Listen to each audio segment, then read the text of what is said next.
got to show you this. This is England. Middle England in mid-February, look.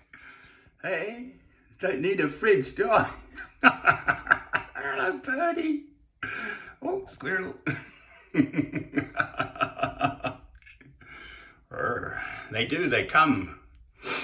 You must give them water. It's -6 when I looked, first thing.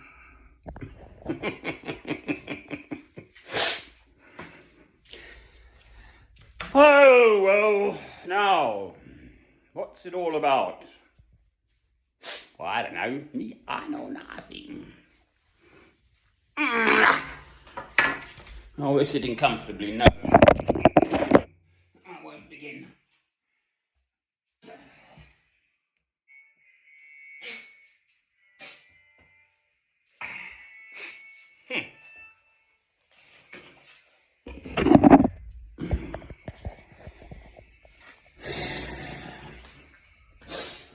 Well, I know the answer. Ha! Love God. Love your neighbour as yourself. Sorry. Love God. Love your neighbour as yourself. Amen. It's a nice time of the day, just about. Boy, oh boy. So, why are we here? To seek and find God. That's it. He put us here. Now, I've said this once and I sort of had my ear chewed, but I knew what I meant. God is lonely. He wants all these human beings to sort of glorify him, add to his glory.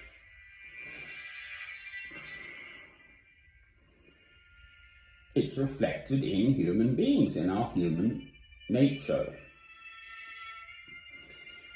We congregate together.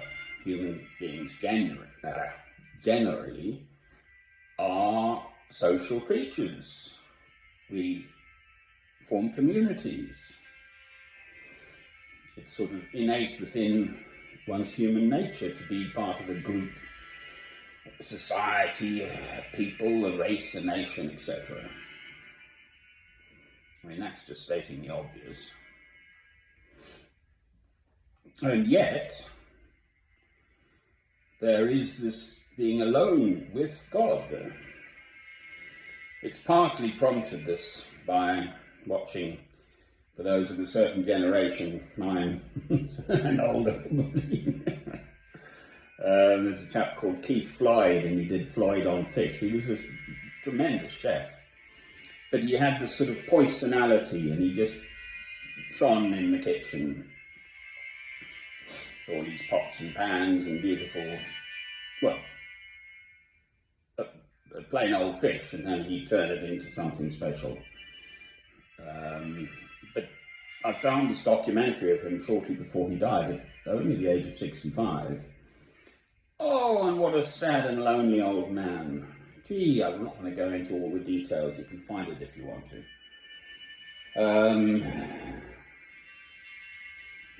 Well, I'm alone. I live this life, pretty much monastic life now. I have a tragic personal backstory, as they say. Again, which I'm not going into at the present time.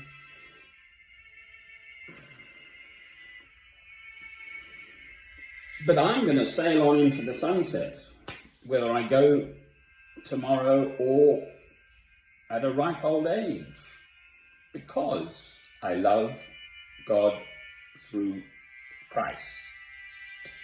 Amen. And that is a living thing. Each day, who knows what the life holds ahead of us. If anyone had told me 30 years ago what I had in store for me, I would have just given up there and then.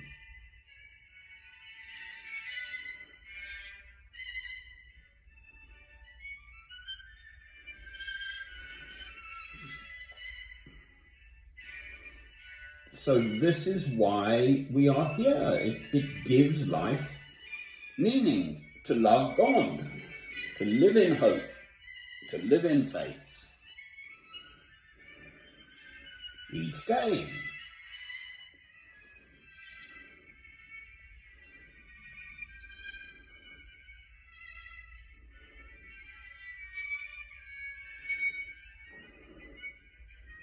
-6 for Middle England is pretty unusual. For a whole week it's been well below freezing through the daytime too, which again is pretty unusual for England. So the ground is that lovely, hard, dry sort of, it's not all mushy and fluffy.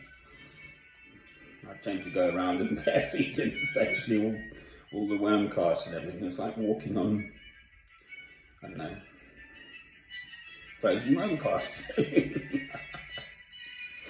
So, what's the meaning of life? To love God and to love our neighbours as ourselves. So it's all about love. Christianity is about love.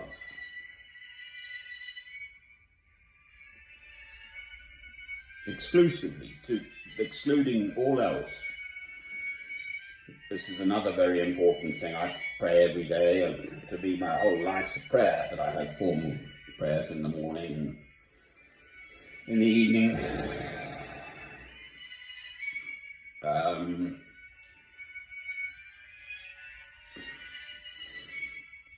Before you come to God to pray, you must put aside all your ill feelings about anyone. Try and reconcile with them, etc. That's not to be. But if you come to God with hatred in your heart, why should God listen to you? So before you pray, you must put aside all ill will. Amen.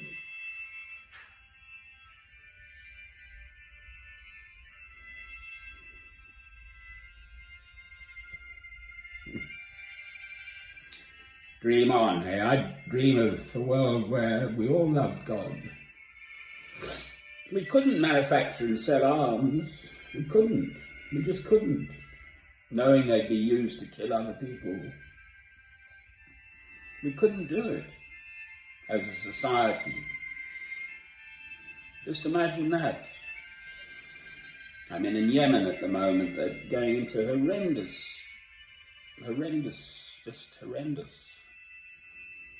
And we, Britain, are selling the arms to Saudi Arabia, which allows Saudi Arabia to do it ever more efficaciously.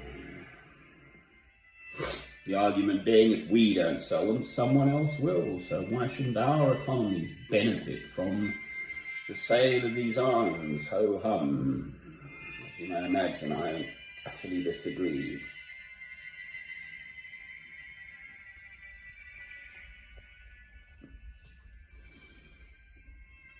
Just imagine a world where every single human heart was beating with one accord